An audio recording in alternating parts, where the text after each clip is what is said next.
Hi, I'm Mike Martins, and you don't know that. Why? Because I've been shadow banned. Heavily shadow banned.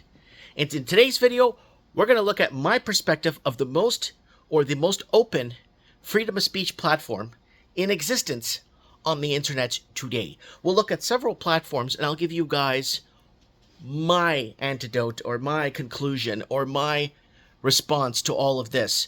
Because I've been on social media since 2008, pumping out 1 to 3 videos per day, mainly prediction videos, monologues, where things are headed, the food wars, electricity wars, pull the trigger on a pandemic. We've been on all this stuff going back to 2008. After channel terminations, after shadow banning, after 800, I'm like 800 videos now removed for medical misinformation, videos from 2014, 2012 that have nothing to do with medical. But why? I think it all ties into controlled information distribution. The information needs to come out at a certain time, and then other content creators are allowed to take your monologues, word salads, discussion pieces, predictions, and then run with it a few years later. Like you never existed. But you did, because the content may still be up somewhere. So let's take a look at the most freedom of speech platforms. Guys, remember, I'm not scripted. I never was. So now take a look at this. 65,300 subscribers on YouTube, and it's been a huge drag. We went on YouTube almost 14 months without gaining a single subscriber, and then they unlock us, and then they lock us back down. Now, this month, I'm at negative 44 subscribers, but last month I was plus 6,000 subscribers. So they're basically throttling and shutting things down. Now, I put up a video as a gauge, and this video is J6ers, right? The video is called "The J6ers Are Free, You're Being Played." Now, you see, I have nothing here in the description. I keep it very bare, and there's a reason why. I notice when I keep it bare, I end up getting more views on it, and the algorithm gets confused on where to place the video, right? So if you go to the analytics here, the video took off very nicely within minutes. Look at that. Look at that. And then they just cut it right off right there, and there's no more traction, no more nothing. So the algorithm cut the video off. Now, you guys are probably going to say, oh, no, you got to ISO, you got to put in information. Okay, so price of food out of control. At this rate, people can't afford food by 2020, buying food on credit cards. And we're living in a time where food is the cheapest to produce in most human recorded history. So we go into this video here, and this video is from 2014, okay? So I made a prediction for 2020. And then you go to food prices out of control. Here I am, food price, noticing food. And then 10 years ago, the video was posted, and it only had 615 views. And I did the whole proper write-up, proper description, proper tags, proper everything. All the boxes are checked, all the end screen, and is put in a playlist. So doing the ISO and setting it up in a way where it will get found doesn't necessarily work. Video from 10 years ago. Now people are making food videos talking about how they can't afford food, but we were warning you about food videos, but nobody cared, right? So now let's take a look at this. Now, do the math. 65,000 subs, 619 views. Now, Facebook. I'm sitting at 143,000 subscribers on Facebook. And if you go down to our same video, J6ers are free, you are being played. And the video got 7 comments, 4 shares, and the analytics on the background is saying it's about 285 views. So 285 views with a page, come on, with 143,000 followers.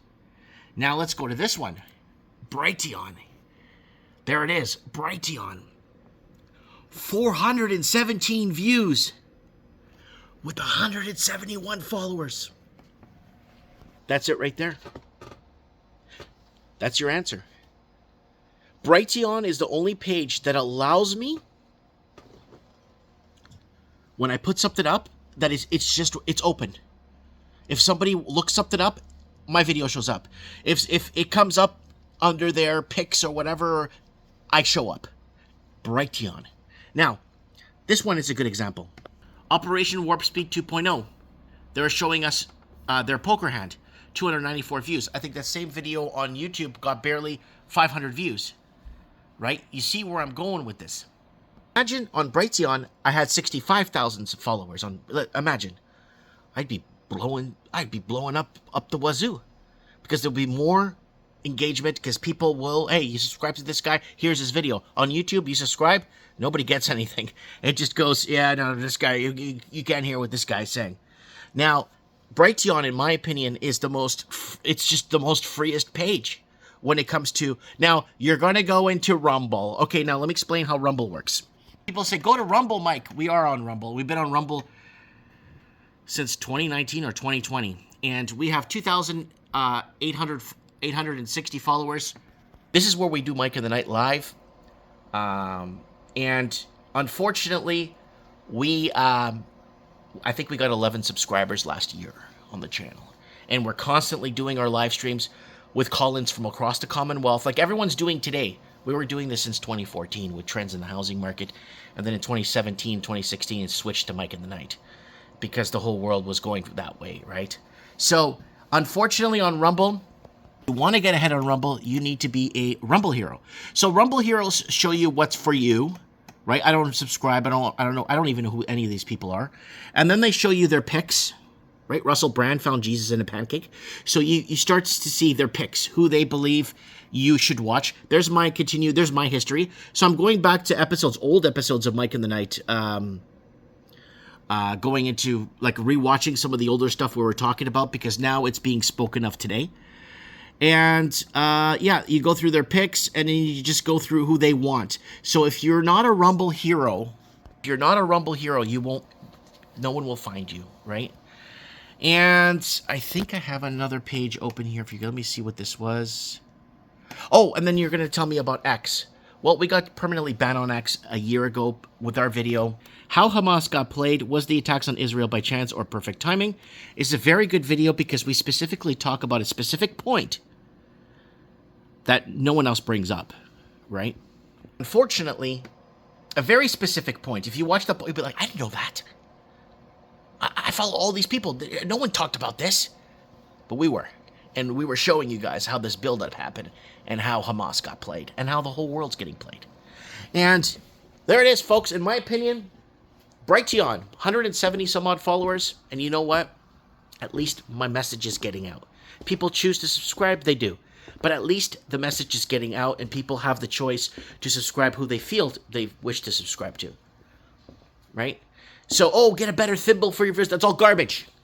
People are now moving away from thimbles because everything is AI, voice-generated garbage. So people want to see humans. Right? Anyways, guys, let me know what you guys think. What is the most freedom of speech?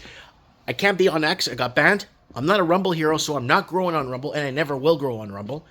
And YouTube unlocks me from time to time. I go about 8 to 17 months without a single subscriber.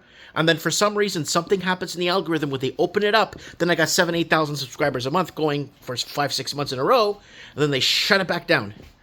Right? So then you got Facebook, but Facebook with 140 some odd thousand followers, I can't even get any traction on almost anything on there anymore. I used to for a bit. They unlocked it. And man, I was getting thousands of shares. I had all these people hating on me. And as a person that makes content and talks and creates discussion pieces and live streams and does all these shows, the one thing that hurts me the most is when people go in the comments is, who is this guy? Why is he talking about this now? We already know this. Then I send them a link to a video from 14 years ago. Here's us talking about it before. Now they're calling it the aftermath. We're in the aftermath. A video was sent to me. We're in the aftermath. With millions of views, we're in the aftermath now. People dying suddenly. Wait, we did a whole series on Mike in the Night for 6 weeks straight called Aftermath. Sudden deaths, unexpected deaths. From October, November 2021 into April 2022. We did Mike in the Night Aftermath, and we were covering this. We stopped covering it because it got old. But now it's being brought forward. Now it's being discussed openly. By select few, because you get banned, still banned, on some places. Brighteon is the wide open one. It's the only one. Brighteon, in my opinion, I'm going to keep uploading until they remove me or they platform or whatever happens. I'll just keep posting out there. At least my message gets out. Anyways, guys, let me know what you guys think. In your opinion, what is the most freedom of speech platform? In your opinion.